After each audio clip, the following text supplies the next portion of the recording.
ইতোমধ্যে তীব্র গরম পড়তে শুরু করেছে। কিছুদিন পরে গরমের পরিমাণ আরও বাড়বে। শীতকালীন গর্ভবতীদের তুলনায় গ্রীষ্মকালীন যারা গর্ভধারণ করেছেন তাদের ক্ষেত্রে কিছু কিছু শারীরিক সমস্যা একটু বেশি পরিমাণে দেখা যেতে পারে। তাই আজকের ভিডিওর মাধ্যমে সকল গর্ভবতী বোনেরা সাবধান হন। আজকে আমরা আপনাদেরকে জানিয়ে দেব গ্রীষ্মকালীন গর্ভবতীরা কিভাবে নিজেদের যত্ন নেবেন, বিভিন্ন শারীরিক সমস্যাগুলো থেকে কিভাবে নিজেদেরকে বাঁচাবেন এবং গর্ভকালীন সময় যদি এই গরমকাল পড়ে থাকে কোন কাজগুলো করবেন, কোন কাজগুলো ভুলেও করা যাবে না। আজকে যদি এই চ্যানেলে নতুন হয়ে থাকেন চ্যানেলটি অবশ্যই সাবস্ক্রাইব করে দেবেন। ফেসবুক পেজ থেকে আমাদের এই ভিডিওটি দেখে থাকলে পেজটি ফলো করতে ভুলবেন না। চলুন শুরু করা যাক। গর্ভাবস্থায় যারা গরমকাল পেয়েছেন তারা জানেন এই সময় কিছু কিছু সমস্যা প্রচুর বেড়ে যায়, যেমন বমি বমি ভাব। গর্ভাবস্থার শুরুর দিকে 60 থেকে 70% নারীদের মধ্যে বমি বমি ভাবের সমস্যা বেশি দেখা যায়। অতিরিক্ত বমি হলে জলশূন্যতা হতে দেখা যায়, তাতে দুর্বলতা বাড়ে। সমস্যা বেশি হলে অবশ্যই আপনাদেরকে সচেতন হতে হবে। যদি আপনার গরমকালের গর্ভাবস্থায় বেশি বমি বমি ভাব বা বমি হয় সেক্ষেত্রে জলশূন্যতা হওয়ার সম্ভাবনা অনেক বেশি। ডক্টরের পরামর্শ নিয়ে অবশ্যই বমির মেডিসিন সেবন করতে হবে। যদি জলশূন্যতা হয় প্রয়োজনে স্যালাইনের ব্যবস্থা করতে হবে। সতর্ক না হলে মা ও বাচ্চা উভয়ই জল সংকটে পড়তে পারেন। এছাড়াও এ সময় খাদ্যনালী, পাকস্থলী ও অন্ত্র দিয়ে খাবার নামার গতি বেশ ধীর হয়ে যায়। এ সময় অন্ত্র এবং পেশি বেশি সংকুচিত হয় না বলে খাবার উঠে আসার মতো অনুভূতি হয়। সঙ্গে হতে পারে খাবারে অরুচি ও বদহজমের মতো সমস্যা। গর্ভাবস্থায় পেট যত বাড়তে থাকবে ততই আপনার এই ধরনের সমস্যাগুলো বাড়তে পারে। এর সাথে সাথে বুক জ্বালাপোড়াও হতে পারে। গরমকালীন গর্ভবতীরা শীতকালীন গর্ভবতীদের তুলনায় বদহজম ও খাবারে অরুচির সমস্যা বা গ্যাস্ট্রিক অ্যাসিডিটির সমস্যায় বেশি কষ্ট পেয়ে থাকেন। এ সময় যারা গর্ভবতী তাদের পায়ে বা শরীরে জল আসার সম্ভাবনা অনেক বেশি। পায়ের পাতা থেকে শুরু করে হাঁটুর নিচের অংশ পর্যন্ত অনেকেই দেখতে পেতে পারেন যে ফুলে আছে বা জল জমে আছে। সাধারণত গর্ভাবস্থার প্রথম 3 মাসে এই সমস্যা তেমন একটা দেখা যায় না, কিন্তু যারা দ্বিতীয় বা তৃতীয় ট্রাইমেস্টারের ভেতর দিয়ে যাচ্ছেন তারা পায়ে জল আসা, শরীরে জল আসা, শরীর ফুলে যাওয়া এই সমস্যাগুলো দিয়ে প্রচুর পরিমাণে যেতে পারেন। গোড়ালি, পা, আঙ্গুল এবং মুখ অতিরিক্ত ফুলে যেতে পারে। এর অন্যতম একটি কারণ হিসেবে মনে করা হয়ে থাকে উচ্চ রক্তচাপের কারণে।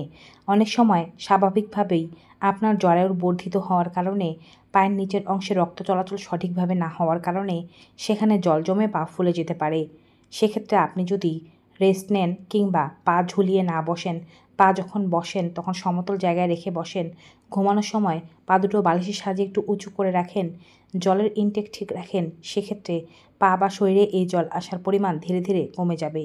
কিন্তু তারপরেও যদি আপনার পা বা শরীরের জলের পরিমাণ ধীরে ধীরে বাড়তে থাকে সেক্ষেত্রে বুঝতে হবে এটি উচ্চ রক্তচাপের একটি লক্ষণ। আপনারা নিয়মিত রক্তচাপ পরীক্ষা করবেন। গর্ভাবস্থায় যখন গরমকাল থাকে তখন আরও একটি সমস্যা হচ্ছে প্রচুর উচ্চ রক্তচাপের সমস্যা হওয়া। এ সময় হিট টেম্পারেচার বেড়ে যাওয়ার কারণে অনেক গর্ভবতী মহিলারাই উচ্চ রক্তচাপের সমস্যায় ভুগে থাকেন। যারা আগেও রক্তচাপের রোগী ছিলেন না তাদের মধ্যেও অনেকে এ সময় উচ্চ রক্তচাপের সমস্যায় কষ্ট পেতে পারেন। তাই হঠাৎ করে ঘাড়ে ব্যথা, শরীরে ব্যথা, মাথা ঝিমঝিম করা, মাথা ঘোরানো, মাথা ব্যথা, বমি বমি ভাব বেশি পরিমাণে অনুভব হওয়া, অজ্ঞান হয়ে যাওয়ার মতো অনুভব, শরীরে জল আসা এমন লক্ষণ দেখা দিলে দ্রুত আগে চেক আপ করে নিতে হবে আপনার ব্লাড প্রেশার ঠিক আছে কি না। এ সময় শ্বাসের ওঠানামা খুব বেশি হতে পারে। আপনার বর্ধিত পেটের কারণে এমনিতেই আপনার ফুসফুসের ওপরে অতিরিক্ত চাপ পড়ছে। এই কারণে শ্বাস প্রশ্বাসে অস্বস্তি দেখা যায়, আর গরমে এই সমস্যার পরিমাণ আরও বেশি পরিমাণে বেড়ে যায়।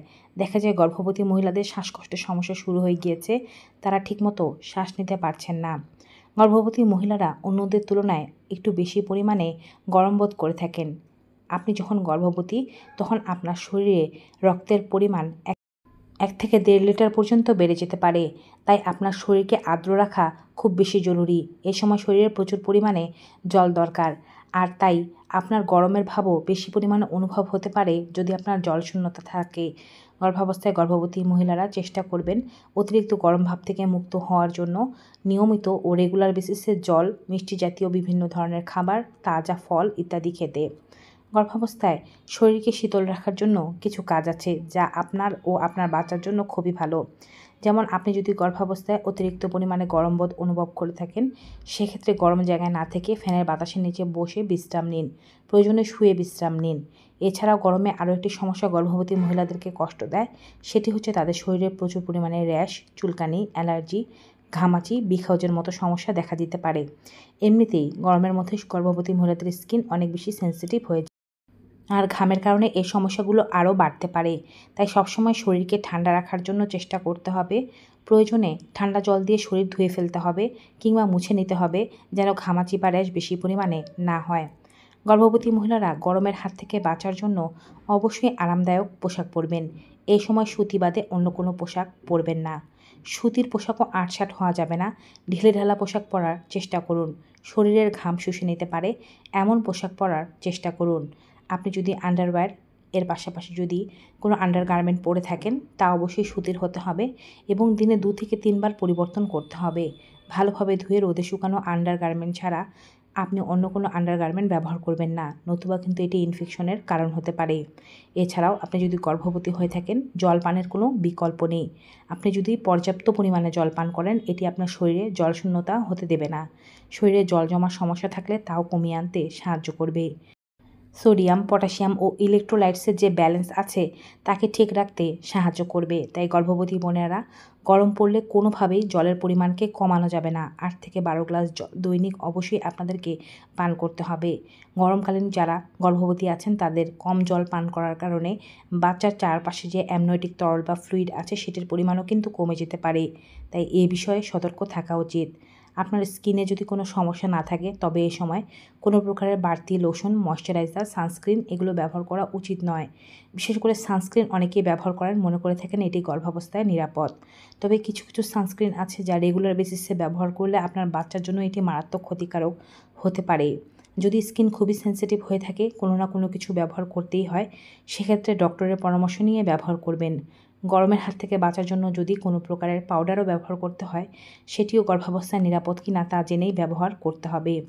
গর্ভাবস্থায় অবশ্যই হালকা ও ঘন ঘন খাবার খাবেন। অতিরিক্ত খাবার বা বেশি বেশি করে খাবার খাবেন না, এটি গরমের পরিমাণকে আরও বেশি বাড়িয়ে দিতে পারে। এছাড়াও খাবার খেয়ে সঙ্গে সঙ্গে শুয়ে না পড়ে 10 থেকে 15 মিনিট হাঁটাহাঁটি করুন, এটি গ্যাস্ট্রিক অ্যাসিডিটির সমস্যাকে কমাবে। গ্রীষ্মকালীন সময়ে এমন অনেক সতেজ ফলমূল ও শাকসবজি পাওয়া যায় যা শরীরকে ঠান্ডা রাখতে সাহায্য করে। সেই ফলমূল ও শাকসবজিগুলো খান যেন আপনার শরীর সুস্থ থাকে। গ্রীষ্মকালীন সময় গর্ভবতী মহিলারা নিজেকে বেশি এক্সস্ট করবেন না, অর্থাৎ অতিরিক্ত গরমে কষ্ট হচ্ছে এমন কোনো কাজ করবেন না। অতিরিক্ত গরমে বাইরেও যাবেন না, যদি বাইরে যেতেই হয় ছাতা ব্যবহার করবেন এবং সাথে কাউকে নিয়ে যাবেন, একা কখনোই চলাফেরা করবেন না। পর্যাপ্ত বিশ্রাম নিন, তবে গরমকালও আপনি সুস্থভাবে কাটাতে পারবেন। তো ভিউয়ার্স, এই হচ্ছে গরমের কিছু সতর্কতা। ভিডিওটি আপনাদের কাছে কেমন লাগলো কমেন্ট বক্সে জানাতে ভুলবেন না। ভিডিওটি সকলের সাথে বেশি বেশি করে শেয়ার করে দিন, যেন সকল গর্ভবতী মায়েরা সচেতন হতে পারে। আজকের মতো এখানেই বিদায় নিচ্ছি। সবাই ভালো থাকুন, সুস্থ থাকুন। দেখা হবে নতুন কোনো ভিডিওতে নতুন কোনো উপকারী তথ্য নিয়ে। Till then, good bye and take care.